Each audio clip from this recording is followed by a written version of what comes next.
दोस्तों नमस्कार, जोहार। चलिए जानते हैं झारखंड सूबा की ताज़ा खबरों को, लेकिन उससे पहले अगर आपने अभी तक इस चैनल को सब्सक्राइब नहीं किया तो सब्सक्राइब कर लें, जिससे कि आपको झारखंड सूबा की ताज़ा खबर रोजाना मिलती रहे। सबसे पहली खबर, चंपई सोरेन के बीजेपी में जाने से परेशान नहीं है। हेमंत सोरेन बता दें कि चंपई सोरेन कमल थामने का जश्न मनाने में लगे हैं। दूसरी तरफ उनकी जगह पर हेमंत सोरेन घाटशिला के पार्टी एमएलए रामदास सोरेन को मंत्री पद का शपथ दिलवा चुके हैं और सूत्रों के हवाले से एक रिपोर्ट भी दी गई है कि हेमंत सोरेन किसी भी कीमत पर कोल्हान क्षेत्र में झारखंड मुक्ति मोर्चा का दबदबा कम होने नहीं देना चाहते और चंपई सोरेन की सीट सरायकेला और घाटशिला पर झारखंड मुक्ति मोर्चा की निगाहें टिकी है। अगली खबर, झारखंड चुनाव से पहले बीजेपी में कलह। धनबाद में कार्यकर्ताओं ने बाहरी के खिलाफ किया शुद्धिकरण हवन। झारखंड विधानसभा चुनाव से पहले बीजेपी में घमासान मच गया है। धनबाद में बीजेपी कार्यकर्ताओं ने अपनी पार्टी के खिलाफ मोर्चा खोल दिया। कार्यकर्ताओं ने बीजेपी में दूसरे दलों के नेताओं को शामिल करवाने का तीखा विरोध जताया है। रणधीर वर्मा चौक पर अपनी पार्टी के शुद्धिकरण के लिए बीजेपी कार्यकर्ताओं ने यज्ञ किया। अगली खबर, झारखंड आबकारी कांस्टेबल भर्ती फिजिकल टेस्ट के दौरान अभ्यर्थियों की मौत पर बवाल। बीजेपी ने कहा कि 10 की जान गई है। झारखंड में आबकारी कांस्टेबल की भर्ती के लिए जारी शारीरिक परीक्षा के दौरान कुछ अभ्यर्थी की मौत हुई। राज्य में विपक्षी भारतीय जनता पार्टी ने दावा किया कि अभियान के दौरान 10 अभ्यर्थी की मौत हुई है और कुप्रबंधन के कारण ये मौतें हुई है।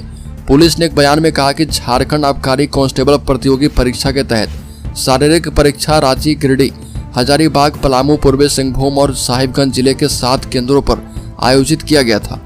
पुलिस ने कहा कि दुर्भाग्यवश शारीरिक परीक्षा के दौरान कुछ केंद्रों पर कुछ अभ्यर्थियों की मौत हो गई है। अगली खबर, चुनाव से पहले हेमंत सोरेन पर भारी न पड़ जाए बांग्लादेशी घुसपैठी का मुद्दा। झारखंड मुक्ति मोर्चा से भाजपा में आने वाले बागी नेता हेमंत सोरेन की सरकार पर बांग्लादेशी घुसपैठी को लेकर हमलावर हैं। निष्कासित झारखंड मुक्ति मोर्चा नेता लोबिन हेम्ब्रम ने भी भाजपा में शामिल होते ही हेमंत सोरेन को बांग्लादेशी घुसपैठी और लव जिहाद के मुद्दे पर घेरा। लोबिन हेम्ब्रम ने दावा किया कि झारखंड में तेजी से बांग्लादेशी घुसपैठी का आतंक बढ़ता जा रहा और इससे पहले चंपई सोरेन ने भी इसको लेकर निशाना साधा था।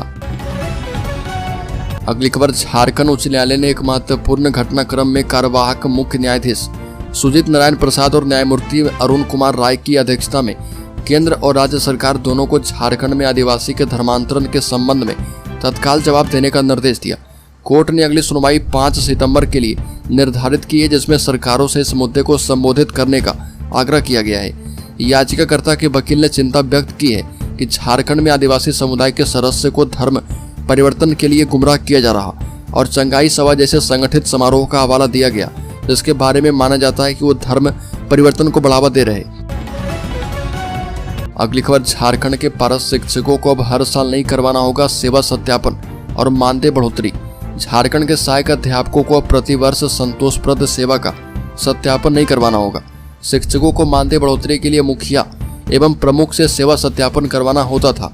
झारखंड शिक्षा परियोजना निदेशक ने इस संबंध में सभी जिला शिक्षा पदाधिकारी एवं जिला शिक्षा अधीक्षक को पत्र लिखा है और जिलों को भेजे गए पत्र में कहा गया है कि झारखंड सहायक अध्यापक सेवा शर्त रूल बुक 2021 के मुताबिक सेवा सत्यापन होने के बाद प्रतिवर्ष 4% मानदेय की वृद्धि होगी और मानदेय बढ़ोतरी के लिए जिलों द्वारा प्रतिवर्ष सक्षम प्राधिकार से सेवा सत्यापन का प्रमाण मांगा जाता था।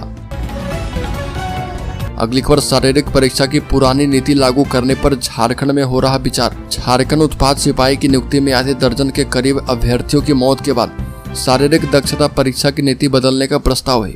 राज्य पुलिस मुख्यालय ने शारीरिक परीक्षा के लिए 10 किलोमीटर की दौड़ के नियम को बदलने का प्रस्ताव बनाया और इसे जल्द ही राज्य सरकार को भेजा जाएगा। नई नियुक्तियां शारीरिक दक्षता के बदले नियमों के आधार पर होगी और वर्तमान में झारखंड पुलिस एवं उत्पाद सिपाही के लिए 10 किलोमीटर की दौड़ करवाई जाती है। पूर्व में शारीरिक परीक्षा में 1600 मीटर की दौड़ 6 मिनट में लगानी होती थी। अगली खबर, भाजपा के दिग्गज नेताओं को जल्दी झारखंड मुक्ति मोर्चा में शामिल करवा सकते हैं हेमंत सोरेन। सूत्रों की माने तो जिस तरह से भाजपा ने सरायकेला विधानसभा से भाजपा की जीत तय करने के लिए चंपई सोरेन को झारखंड मुक्ति मोर्चा से भाजपा में शामिल करवाया, उसी तरह झारखंड मुक्ति मोर्चा भी सरायकेला विधानसभा की सीट को अपने झोली में रखना चाहती है और इसके लिए वो भाजपा के दिग्गज नेताओं को जल्दी झारखंड मुक्ति मोर्चा में शामिल करवा सकती है और फिर उनमें से एक नेता को झारखंड मुक्ति मोर्चा की सीट से सरायकेला विधानसभा में चुनाव में उतारेगी। अगली खबर पुरी की तर्ज पर रांची में बनेगा जगन्नाथ कॉरिडोर। रांची झारखंड की राजधानी रांची के जगन्नाथ मंदिर को भगवान जगन्नाथ कॉरिडोर के रूप में विकसित करने और योग केंद्र की स्थापना और पार्क बनाने को लेकर केंद्रीय रक्षा राज्य मंत्री सह स्थानीय सांसद संजय सेठ ने पहल की है और इस मामले को लेकर सीसीएल को पत्र लिखा है ताकि जगन्नाथ मंदिर को राष्ट्रीय पहचान मिल पाए और श्रद्धालुओं को बेहतर सुविधाएं मिल पाए। केंद्रीय रक्षा राज्य मंत्री संजय सेठ ने अपने पत्र में कहा कि रांची के ध्रुवा स्थित प्रभु जगन्नाथ का मंदिर झारखंड के प्राचीन और ऐतिहासिक धरोहरों में से एक है। अगली खबर बर्बाद झारखंड को बचाने के लिए लोग भाजपा में शामिल हो रहे। शिवराज सिंह चौहान ने कहा कि लोग बर्बाद हो चुके आदिवासी बहुल प्रदेश को बचाने के लिए वे उनकी पार्टी से हाथ मिला रहे। शिवराज सिंह चौहान ने पीटीआई भाषा से बातचीत में कहा कि झारखंड में हेमंत सोरेन के नेतृत्व वाली गठबंधन सरकार ने राज्य को बर्बाद किया और हर जगह अराजकता है। आरोप लगाया कि राजनेताओं और नौकरशाहों के यहाँ से नोटों के पहाड़ बरामद किए जा रहे हैं। झारखंड के मंत्री एवं अन्य लोग इसमें शामिल हैं। आदिवासियों की जमीनें घुसपैठिए द्वारा दान पत्र के माध्यम से हड़पी जा रही है, जो कि स्थानीय लड़कियों से शादी भी कर रहे, उनके नाम पर भूखंड खरीद रहे। यह भी कहा कि चुनाव झारखंड को बचाने के लिए है और इसे बचाने के लिए लोग भाजपा के साथ आ रहे। अगली खबर रांची में बोले न्यायमूर्ति भूषण रामकृष्ण गवई। जस्टिस एसबी सिन्हा ने निभाई कानून के विकास में महत्वपूर्ण भूमिका। रांची के राष्ट्रीय विधि अध्ययन एवं अनुसंधान विश्वविद्यालय जस्टिस एसबी सिन्हा की स्मृति में एक विशेष व्याख्यान का आयोजन किया और इस कार्यक्रम का मुख्य विषय केशवानंद भारती बनाम केरल राज्य था। सुप्रीम कोर्ट के न्यायाधीश माननीय न्यायमूर्ति भूषण रामकृष्ण गवई ने इस आयोजन में मुख्य अतिथि के रूप में शिरकत की। कार्यक्रम की शुरुआत में झारखंड हाईकोर्ट के न्यायमूर्ति रंगन मुखोपाध्याय ने जस्टिस एसबी सिन्हा को श्रद्धांजलि अर्पित की है। अगली खबर मुखियाओं ने सरकार को उखाड़ फेंकने का किया आह्वान। बता दें कि झारखंड प्रदेश मुखिया संघ का राजभवन के पास बेमियादी धरना छठे दिन भी जारी रहा। कार्यक्रम में राज्य के विभिन्न इलाके से आए मुखिया शामिल हो रहे। धरना स्थल पर आयोजित सभा को संबोधित करते हुए संगठन के अध्यक्ष सोमा उरांव ने कहा कि सरकार की उदासीनता एवं अधिकारी की मनमानी की वजह से पंचायत क्षेत्र के गाँव में विकास के लिए अभी तक राज्य वित्त आयोग की राशि नहीं भेजी गई है। इसके अलावा बिना वजह कई मुखिया का वित्तीय अधिकार छीन लिया गया। ऐसे में राज्य के सभी मुखिया प्रमुख जीप एवं नगर परिषद समेत वार्ड सदस्य सरकार को उखाड़ फेंकने की रणनीति पर काम कर रहे। अगली खबर 22 सितंबर को करम मिलन समारोह प्रखंड मुख्यालय मैदान में मनाने का निर्णय किया गया। भारतीय मुंडा समाज की बैठक अनगढ़ा डाक बंगला में कोषाध्यक्ष राजेश पाहन की अध्यक्षता में की गई और बैठक में युवा प्रदेश कोषाध्यक्ष रोशनलाल मुंडा और युवा प्रदेश उपाध्यक्ष सत्यदेव मुंडा मौजूद थे। बैठक में 22 सितंबर को करम मिलन समारोह प्रखंड मुख्यालय मैदान में मनाने का निर्णय किया गया और समारोह में प्रखंड के सभी मुंडा समाज के लोग शामिल हुए। इस दौरान निर्णय किया गया कि भारत मुंडा समाज प्रखंड में सदस्यता अभियान चलाएगा और सत्यदेव मुंडा को DDCMSC के सदस्य बनाए जाने पर अंगवस्त्र पहनाकर सम्मानित किया गया। अगली खबर आर्थिक रूप से कमजोर बच्चों को यूपीएससी की तैयारी करवाएगा बोकारो।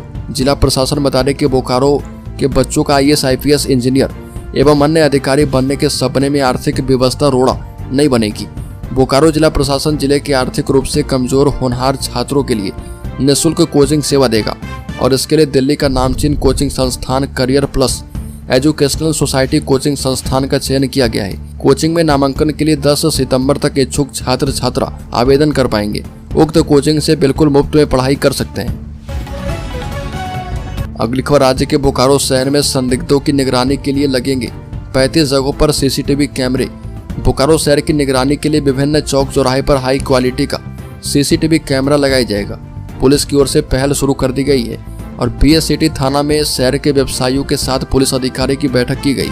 अध्यक्षता सिटी DSP आलोक रंजन एवं संचालन BS सिटी थाना इंचार्ज इंस्पेक्टर सुदामा कुमार दास ने किया और श्री रंजन ने कहा कि शहर की सुरक्षा की हम सभी को मिलकर जिम्मेदारी करनी है। व्यवसायी अपने प्रतिष्ठान के अंदर एवं आसपास के क्षेत्र में CCTV जरूर लगाएं। अगली खबर JBPNL ने अक्टूबर तक बकाया बिजली बिल जमा करने का दिया समय। रांची और धनबाद जिला के करीब 3 लाख बिजली उपभोक्ताओं के मीटर बदले जा चुके हैं। पुराने मीटर की जगह नए स्मार्ट मीटर लगाए गए हैं और रांची में करीब 2.5 लाख उपभोक्ताओं का स्मार्ट मीटर 1 सितंबर से चालू हो जाएगा। इसमें रिचार्ज करवाने के बाद ही बिजली का इस्तेमाल कर पाएंगे। झारखंड बिजली वितरण निगम लिमिटेड ने 1 सितंबर से व्यवस्था लागू कर दी है। जिनके घरों में स्मार्ट मीटर लग चुका है उन्हें पुराने बिजली बिल जमा करने को कहा गया है। अगली खबर झारखंड में मुस्लिम समुदाय के घर लापता लड़की मिलने पर तनाव घंटों तक सड़क किया गया जाम। झारखंड के बोकारो में माहौल तनावपूर्ण हो गया। दरअसल 3 दिनों से गायब एक 15 साल की लड़की मुस्लिम समुदाय के घर से बरामद की गई और यह दुगदा थाना क्षेत्र की न्यू BCCL कॉलोनी की घटना है। लड़की की बरामदगी के बाद दुगदा में दिन भर माहौल तनावपूर्ण रहा। जानकारी के मुताबिक नाबालिग की मां ने दुगदा थाना में अपनी पुत्री के 2 दिनों से लापता होने का सनहा दर्ज करवाया था। इस बीच खोजबीन के दौरान स्थानीय ग्रामीणों एवं परिवार वालों के द्वारा दुगदा स्थित एक कचरा चुनने वाले मुस्लिम समुदाय के घर से किशोरी को बरामद किया गया है। अगली खबर, देश के कृषि मंत्री शिवराज सिंह चौहान ने कहा कि झारखंड के टाइगर हैं चंपई सोरेन। आंदोलन की भट्टी से तपकर निकले हैं ऐसे नेता। ये आंदोलन की भट्टी से तपकर निकले ऐसे नेता हैं जिन्होंने झारखंड मुक्ति मोर्चा को खड़ा किया और अलग झारखंड राज्य बनने में उल्लेखनीय भूमिका निभाई है। चौहान ने बिरसा संसदीय क्षेत्र में यात्रा के दौरान मीडिया से चर्चा में ये बातें कही और कहा कि वो झारखंड मुक्ति मोर्चा को खड़ा किए हैं और उनका आदर करना सभी की जिम्मेदारी है। अगली खबर, झारखंड के शेयर होल्डर्स इन्वेस्टर्स के लिए बड़ी खबर। शेयर बाजार में इस हफ्ते तेजी की उम्मीद। शेयर बाजार में इस हफ्ते तेजी देखने को मिल सकती है। US unemployment rate, global economic data, domestic economic data और FII DII फ्लो और अपकमिंग IPO पर बाजार की नजर रहेगी। बता दें कि ऑटो स्टॉक्स अगले सप्ताह के शुरुआत में फोकस में रहेगा क्योंकि ऑटोमोबाइल कंपनियों ने 1 सितंबर से अपने अगस्त महीने की सेल्स के आंकड़े जारी करना शुरू कर दिया है।